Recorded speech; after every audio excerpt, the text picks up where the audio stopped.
Muy buenas tardes, bienvenidos a esta cápsula informativa en donde les vamos a estar hablando de una corriente de pensamiento, una filosofía y una religión que se ha venido estableciendo en la historia de nuestras vidas y hasta el día de hoy sigue siendo una de las religiones más importantes y con más seguidores.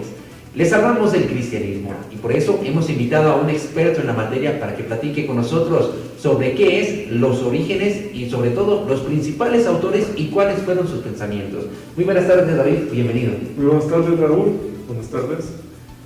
Bueno, comenzamos esta pequeña entrevista. ¿Qué es el cristianismo, David? El cristianismo, Raúl, en sí no es una filosofía propiamente dicha, como lo estamos manejando, sino es una religión principalmente. Esta religión pues inicia con el nacimiento de Jesús, el Hijo de Dios. ¿Cuándo se concibe como religión? ¿En qué época, en qué siglo, en qué año? No sé si se tenga la fecha exacta, pero ¿en qué época de la historia se concibe como una religión o forma parte de una corriente ya establecida? Pues inicia como un movimiento religioso desde el siglo II y va consolidándose hasta llegar a ser el pensamiento oficial de todo el occidente, Raúl. ¿Por cuáles etapas, por cuáles fueron sus orígenes en los que tuvo que pasar para lograr convertirse en una religión? Pues fueron varias etapas, como pues la esotérica, también el gnóstico, pero principalmente se basa en dos etapas, la que es la patrística, que es la primera etapa, y la segunda etapa más importante es la eclesiástica, Raúl. ¿En qué consiste la primera etapa, la patrística? La patrística se deriva de los padres de la iglesia, básicamente. Es la fase de la historia de la organización y teología católica, básicamente, que abarca desde el fin del catolicismo primitivo. Muy bien, ¿cuáles son algunos de los autores más importantes de esta primera etapa del catolicismo? Pues yo creo que el primer autor, que data de los años 160 a los años 220 a.C., que es Tertuliano. No sé si lo has escuchado, Raúl. Él rechazó principalmente a los filósofos paganos. También tenemos a un filósofo, a un pensador, a un San Justino. Participó en la época de 100 al 165 después de Cristo y ve al Logo de Dios como un Dios engendrado. Es decir, la verdad es Dios puro.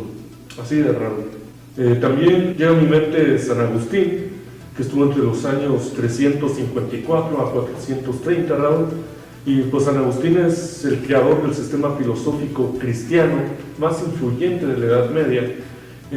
Concebía en su conocimiento tres tipos de pensamiento, se podría decir, que es el pensamiento sensible, el racional y el racional superior. De aquí parte la segunda etapa de esta corriente, de esta religión, que es la escolástica. ¿Qué nos puedes mencionar de esta etapa, David? Pues la escolástica fue la corriente teológico-filosófica dominante del pensamiento medieval y se basó básicamente en la coordinación entre la fe y la razón. Excelente. ¿Alguno de los autores? Pues te podría mencionar sobre Anselmo Canterbury, que estuvo entre los años 1033 a 1109 aproximadamente, y él se consideró como el primer autor escolástico. Excelente. Y en esta época, en esta segunda etapa del cristianismo, participó uno de los pensadores más reconocidos y más venerados por muchas personas, que es Santo Tomás de Aquino. ¿Quién es Santo Tomás de Aquino o qué pensaba? ¿Cuál era su concepción del mundo, David? Bueno, Santo Tomás de Aquino perteneció a los siglos entre el siglo VIII y el siglo XIII, más bien su pensamiento es el que participó. Él criticaba mucho el pensamiento de Aristóteles porque no lo veía como propiamente una existencia, lo que pensaba Aristóteles. Así que creó 5 vías con las cuales trataba de demostrar por la existencia absoluta de Dios. La primera es la vía del movimiento, después la de la causalidad, también tiene la de la contingencia, la de los grados de perfección y el del orden del universo. Esperamos que haya sido de utilidad esta cápsula informativa, pero no es todo lo que tenemos que informarle. Mandamos la cámara y el micrófono con nuestros invitados especiales también. Hemos logrado contactar a San Agustín de Hipona y a Santo Tomás de Aquino, quienes nos van a hablar un poquito más sobre lo que pensaban del conocimiento y también de la educación. Los escuchamos, chicos.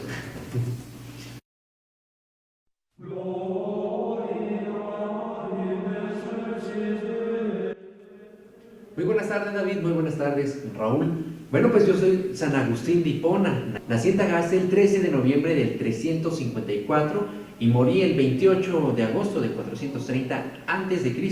Esto ocurrió en Iopo, Regius del Imperio Romano. Yo concebía que la razón y la fe no podían estar en oposición, sino que en relación es una complementariedad. La fe es un modo de pensar asintiendo, y si no existiese el pensamiento, no existiría la fe. Por eso es que la inteligencia es la recompensa de la fe. La fe y la razón son dos campos que necesitan estar equilibrados y complementarios. El conocimiento se fundamenta en la autoconciencia, que es mi interior, lo que está dentro de mí. Existen dos conocimientos: el sensible, que es igual a los sentidos. El mal no puede ser objeto de la creación divina, porque esto caería en la imperfección. Simplemente es una carencia o una privación. Existen dos tipos de mal: el mal moral, en el que hacemos uso indebido de nuestra naturaleza, cuando pervertimos la obra de Dios. Y existe el mal físico, que esto es una consecuencia de lo que todos padecemos, el pecado original. La moral para mí es aquello en que el hombre tiene la posibilidad de elegir, y esto lo condenará al pecado, y si es culpable, solo es posible si es libre. Es decir, esto quiere decir que tenemos un libre albedrío que nos permite elegir las acciones en que vamos a tomar, ¿no? Yo concibo al hombre en dos partes. La primera de ellas, la primera división de este, es la alma eterna, la bondad. Y la segunda es el cuerpo, el concupiscible, que esto nos hará tender hacia el mal. La lucha de la moral es el análisis de la historia. ¿Y para qué vivimos? ¿Para qué venimos? ¿Para qué nos concedió Dios? Para venir a ser felices. En este libre albedrío, el hombre se enfrenta a diferentes luchas de tendencias corporales, espirituales, en el mundo existente. Como hemos visto, el hombre tiene diferentes tipos de lucha en su libre albedrío para elegir qué es lo que es bien y qué es lo que es lo malo.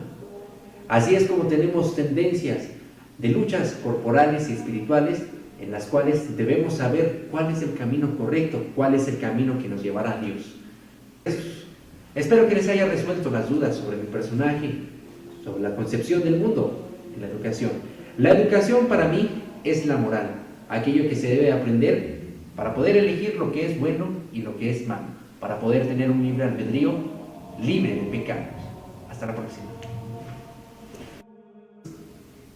¿Qué tal? Yo soy Santo Tomás de Aquino y mi época de pensamiento fue en el siglo VIII. Yo admiro los conocimientos de Aristóteles, sin embargo, creo que este debe tener un enfoque más cristiano, porque yo estoy seguro de la inmortalidad personal.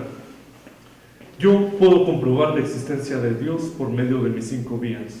La primera vía es la vía del movimiento, el cual es causado por lo anterior, por el primer movimiento o motor, y ese primer movimiento obviamente es Dios. Mi segunda vía es la de la causalidad. Todo tiene una causa por una causa anterior, y esa primera causa anterior es Dios. Mi tercera vía es la vía de la contingencia. Alguien es contingente cuando no es necesario en este mundo, y el único ser supremo y ser necesario es Dios. Mi cuarta vía es la del grado de perfección. Todos los objetos que existen son más o menos perfectos, mas no son perfectos. La única perfección la tiene Dios. Y mi quinta vía para demostrar que Dios existe es la del orden del universo. Justamente coincidimos en este sistema solar. Justamente la Tierra es el único planeta donde podemos vivir. ¿Y quién creó la Tierra? ¿Quién creó todo el orden universal? Es Dios. Mi concepto del ser humano es el siguiente: el ser humano es contingente, no es necesario junto a este universo, ni tampoco es perfecto. El hombre es un movimiento causado por otra razón mayor, y esa razón mayor es Dios. En la educación, Creo que la única forma en la que se puede enseñar y aprender es la religión, es la relación con la fe, la teología, la razón y la filosofía, por medio de un conocimiento natural que nos ha dado Dios, que es la razón humana, y no un conocimiento tan sobrenatural. Todos debemos amar un solo conocimiento, y este conocimiento es el de la fe. El amor por los discípulos es el papel de los maestros, la formación de los maestros y el saber del maestro. El maestro debe de ser un amigo entrañable, se enseña con el cerebro y el corazón simplemente. El maestro, cuando enseña a pensar, enseña también a razonar. Mi teoría sobre el aprendizaje es simplemente primero Dios, después todo lo demás. Y el único movimiento del aprendizaje es la criatura racional hacia Dios. Gracias.